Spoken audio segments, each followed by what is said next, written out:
Katanya penanganan konflik pengungsi Rohingya yang terjadi saat ini harus dilakukan oleh pemerintah. Kita sudah terhubung dengan pakar hukum internasional sekaligus Rektor Universitas Jenderal Ahmad Yani, Profesor Hikmahanto Juwana.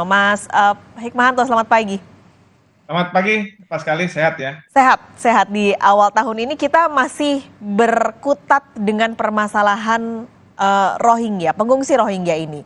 Kita tahu, Mas Hikmahanto, Indonesia tidak meratifikasi Konvensi Jenewa 1951 yang artinya sebenarnya tidak punya kewajiban untuk menerima pengungsi. Dengan kondisi saat ini, apa yang harus dilakukan?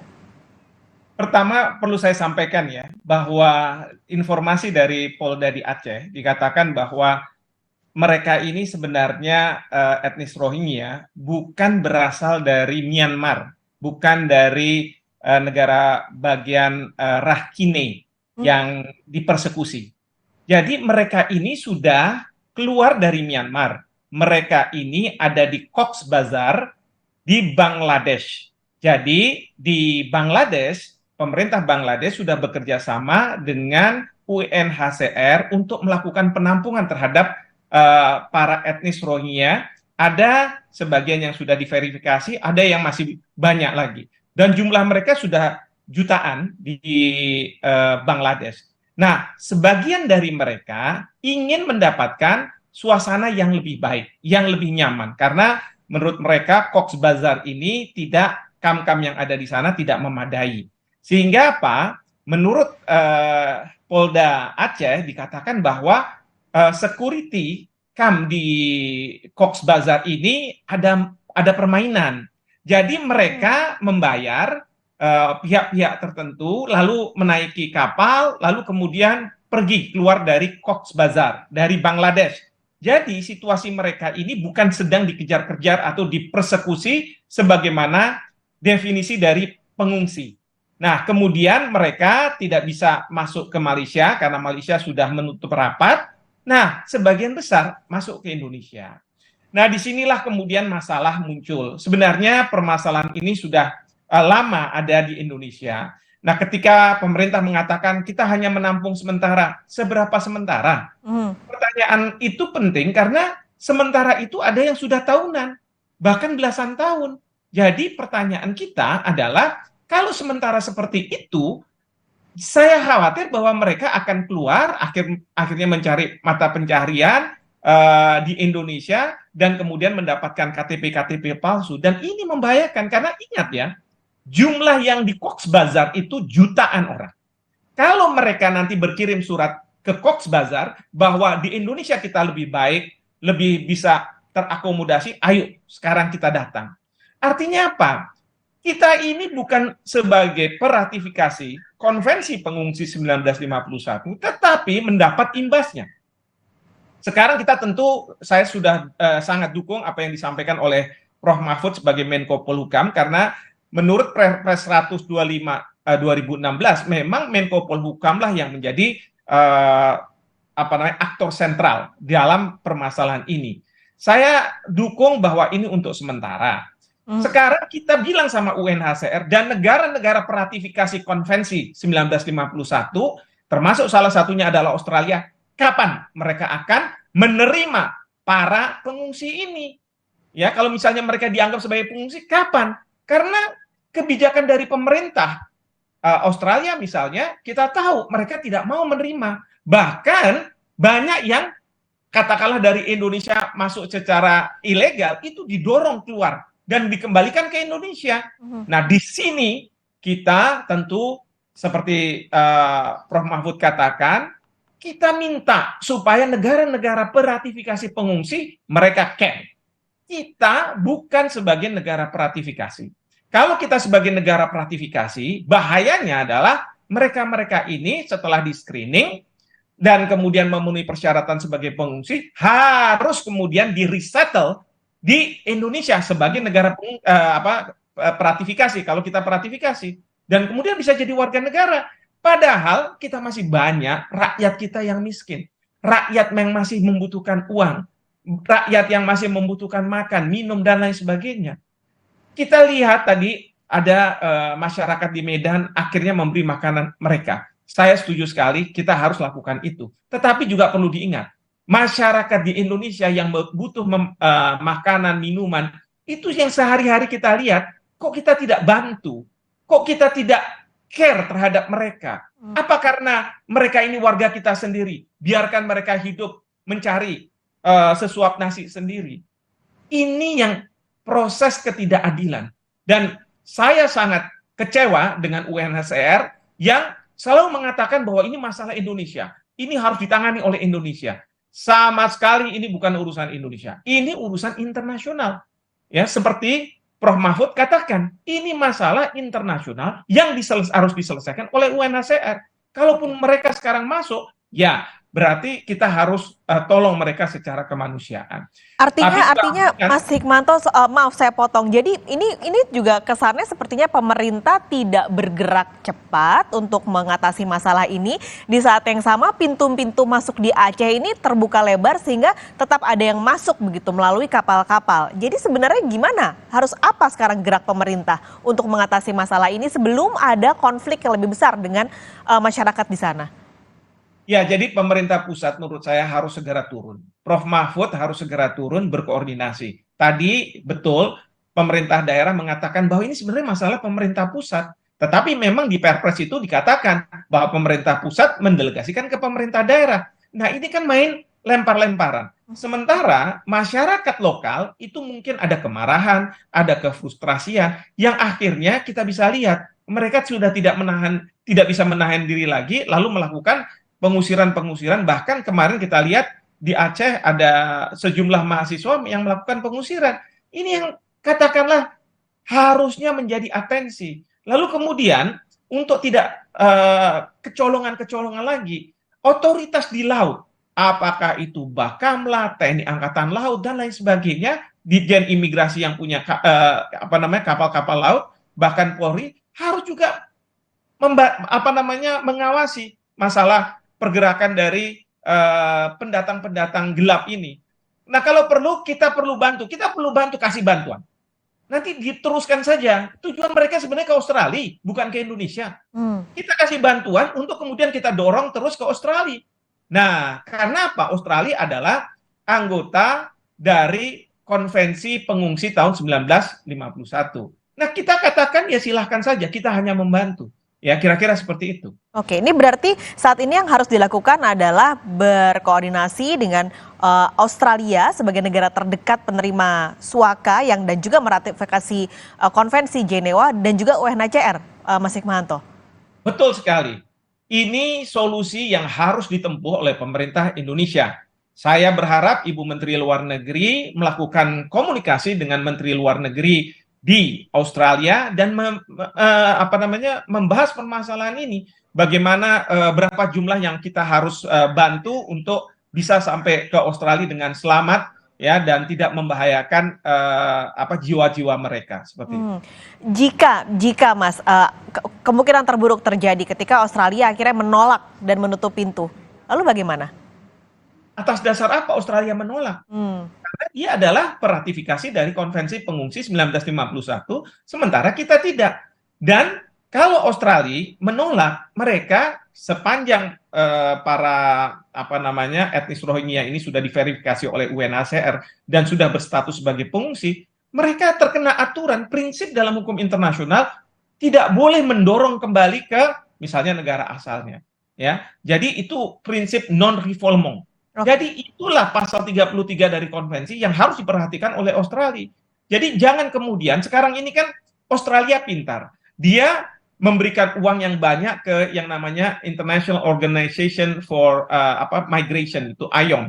IOM itu UNHCR dapat uang, lalu kemudian ditaruh di Indonesia. Ya memang uangnya uang, misalnya makan dan lain sebagainya ditanggung oleh UNHCR dari uang-uang ini. Tetapi kan kita harus menjaga mereka supaya mereka tidak lari. Kalau lari, kemudian mereka mencari penghidupan, lalu kemudian dia bekerja sebagai buruh kasar, berhadapan dengan buruh kita yang kalau perusahaan terkena ketentuan UMR. Kalau mereka ini kan tidak terkena UMR, nanti yang saya khawatirkan perusahaan-perusahaan Indonesia akan mempekerjakan mereka. Nah, kalau kayak begini, bagaimana tanggung jawab pemerintah yang katanya harus membuka lapangan pekerjaan bagi warga negaranya? Belum lagi mereka-mereka ini bisa menjadi kecemburuan sosial di masyarakat, terjadi konflik horizontal. Karena kalau mereka sudah mendapat status sebagai pengungsi tapi belum diserap di negara ketiga, oleh UNHCR mereka akan digaji. Tidak melakukan apa-apa, ada yang mengatakan dapat 1 jutaan rupiah. Sementara rakyat kita untuk mendapatkan uang seperti itu, mereka harus bekerja siang dan malam. Nah, ini kan memunculkan konflik horizontal. Ya. Nah, tentu ini yang kita harus katakan kepada negara-negara peratifikasi, termasuk mereka-mereka yang dari UNHCR yang asal negaranya adalah yang mungkin meratifikasi Konvensi Pengungsi 1951, negosiasikan dengan negara-negara tersebut untuk kemudian segera menyerah. Jangan kemudian dibebankan kepada Indonesia. Saya juga agak sedikit kecewa ya dengan pernyataan dari kantor perwakilan Amerika Serikat, Kedubes Amerika Serikat yang mengapresiasi dan lain sebagainya. Mereka mengapresiasi itu maksudnya adalah mereka tidak mau menerima. Padahal negara-negara yang kampiun terhadap hak asasi manusia. Masa mereka membiarkan Indonesia, bahkan membiarkan di Indonesia terjadi konflik horizontal? Mana tanggung jawab mereka sebagai negara-negara yang meratifikasi Konvensi Pengungsi tahun 1951. Oke. Jangan kemudian mereka cuma bicara mengapresiasi Indonesia karena Indonesia sudah melakukan ini dan itu dengan harapan bahwa mereka akan tetap ada di Indonesia. Kata sementara ini bahaya sekali. Ya. Karena coba kalau misalnya kita lihat, banyak yang tidak hanya dari Rohingya, tapi dari Timur Tengah, dari Afghanistan, dari Irak, dari Iran. Mereka yang sudah bertahun-tahun di Indonesia, bahkan bermukim di Indonesia. Ini yang membahayakan.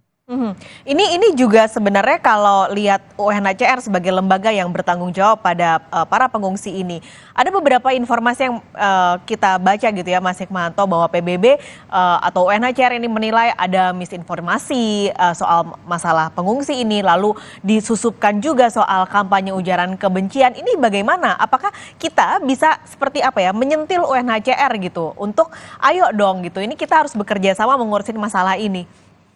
Ya begini, ini yang saya sayangkan dari UNHCR.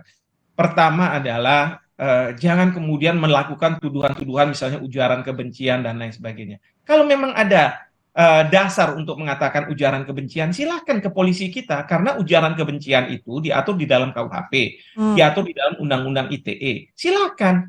Ya, tapi jangan kemudian karena mereka merasa bahwa terpojok dan lain sebagainya, menyampaikan ujaran kebencian sebagai basis untuk ayo rakyat Indonesia kamu harus terima. Nggak bisa seperti itu. Rakyat kita sama juga seperti negara mereka. Kalau misalnya negara yang meratifikasi Konvensi Pengungsi itu didatangi oleh etnis Rohingya, saya yakin mereka pun akan melakukan penolakan. Apakah kemudian UNHCR akan mengatakan bahwa mereka ini negara-negara yang memberikan ujaran kebencian? Itu pertama. Yang kedua, saya katakan ini merupakan intervensi dari UNHCR. Kenapa? Karena di dalam alam demokrasi, satu fakta memang bisa dilihat dari berbagai perspektif. Kan boleh masyarakat menyampaikan pandangan dan lain sebagainya. Jangan kemudian dianggap sebagai ujaran kebencian. Memang ada batasnya. Kalau ujaran kebencian itu sudah masuk hal yang sifatnya kriminalitas, dan itu harus ada proses hukum, mulai dari kepolisian, kejaksaan sampai kemudian pengadilan yang akan memutus. Tetapi nggak boleh kalau misalnya mengatakan atas nama ya kepentingan mereka, lalu orang yang berpandangan berbeda itu dianggap melakukan ujaran kebencian. Kita ini belajar dari negara-negara maju loh, negara-negara yang katakanlah menjadi peratifikasi dari Konvensi Pengungsi 1951, yang mereka mengatakan Indonesia harus demokratis, Indonesia harus bisa menghormati pandangan. Sekarang kalau sudah seperti ini, tiba-tiba mereka mengatakan, oh tidak tepat kalau misalnya Indonesia melakukan seperti itu, karena ini merupakan suatu ujaran kebencian dan lain sebagainya. Saya katakan, kalau sudah sampai hal seperti ini UNHCR katakan, maka dia sudah masuk ke kedaulatan kita, sudah melakukan intervensi, dan layak bagi mereka-mereka petinggi-petinggi UNHCR untuk dipersona non gratakan oleh pemerintah Republik Indonesia, diusir. Nggak boleh seperti itu. Kalau mereka punya bukti dan lain sebagainya, silahkan mereka datang ke pihak kepolisian untuk melaporkan hal ini. Demikian. Artinya, selain kita membuka komunikasi dengan Australia sebagai negara tetangga terdekat dan juga UNHCR, bisakah solusi lain, Mas Hikmahanto, di internal kita, di domestik kita menutup atau memperketat begitu keamanan dan pintu-pintu masuk celah-celah yang bisa dimasuki oleh para pengungsi?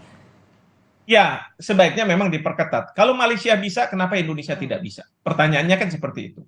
Lalu yang kedua, kalau mereka yang sudah ada di sini, kita kembalikan saja ke Cox's Bazar, ya, bekerja sama dengan UNHCR. Jadi dalam Perpres 125 pasal 43 huruf C dikatakan bahwa kalau misalnya mereka-mereka ini tidak memenuhi kualifikasi sebagai pengungsi, bisa dikembalikan, ya. Kembalikan, bisa kita bekerja sama dengan Myanmar. Kalau sama Myanmar kan mungkin Myanmar tidak mau menerima mereka lagi, ya sudah, kita akan bicara dengan UNHCR.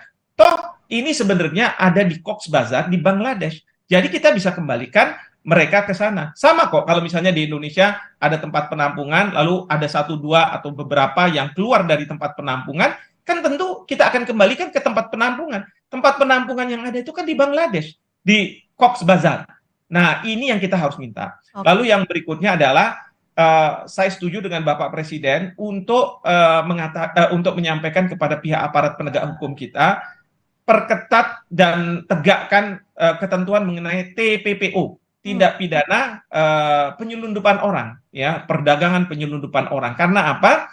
Karena ternyata ini ada mafia-mafianya. Dan bukan tidak mungkin itu dari mereka-mereka ya yang dari etnis Rohingya juga, ya, yang kemudian dia tahu bahwa dia sudah lama di sini di Indonesia, lalu berkenalan dan lain sebagainya, kenal dengan oknum-oknum, lalu kemudian memasukkan. Dan itu sudah disinyalir juga oleh Bapak Menko Polhukam menyampaikan hal ini. Jadi itu yang menurut saya perlu dilakukan, dan kita harus memastikan bahwa kalaupun di tempat penampungan jangan sampai mereka keluar. Karena pengalaman yang lalu-lalu ditaruh di tempat penampungan, mereka akhirnya lari keluar. Saya khawatir ini akan jadi konflik horizontal dan kemudian masyarakat main hakim sendiri, sehingga apa? Masyarakat melakukan tindakan pidana yang sebenarnya sejatinya ini masalahnya adalah pemerintah yang harusnya bertanggung jawab. Rakyat itu melakukan tindakan ini karena apa? Pemerintah tidak sigap gitu. Karena di samping kemanusiaan yang tentu tidak bisa kita kesampingkan, ada hal-hal lain, jangan sampai tadi konflik horizontal dengan masyarakat lokal dan masyarakat domestik terjadi karena permasalahan ini. Prof. Hikmahanto, terima kasih sudah berbagi pagi ini di Sapa Indonesia Pagi. Sampai ketemu lagi, sehat selalu Prof. Baik, terima kasih. Selamat pagi.